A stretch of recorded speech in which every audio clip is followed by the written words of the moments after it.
তারা কেন দাবি নিয়ে মানে তারা কিন্তু একটা আলোচনা করতে পারে আমাদের সাথে, অথবা তারা যদি রাস্তা ব্লক না করে সোহরাওয়ার্দী উদ্যানে এসে তাদের যে ক্ষোভ যেটা আছে বলতে পারে, তারপরে তাদের যে প্রতিনিধি গিয়ে আমাদের সাথে আলাপ করতে পারে এটা সমস্যার সমাধান করতে।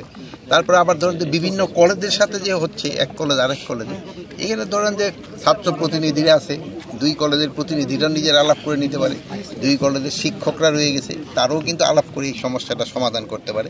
তা আমি আপনাদের কাছে অনুরোধ করব, এরা যেন রাস্তায় না নামে। কঠোর হচ্ছেন না কেন, কঠোরটা কিন্তু একটা বড় শব্দ।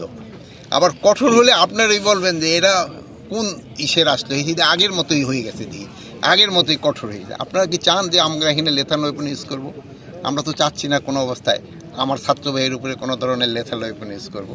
আমরা চাচ্ছি যে আলোচনার মাধ্যমে যদি সমস্যাটা সমাধান হয়, ওটা ভালো, শান্তিপূর্ণভাবে সমাধান। কিন্তু আমার এই ছেলে, আমার এই ভাই, এরা আমি কার উপরে এই মানে কঠোর হব?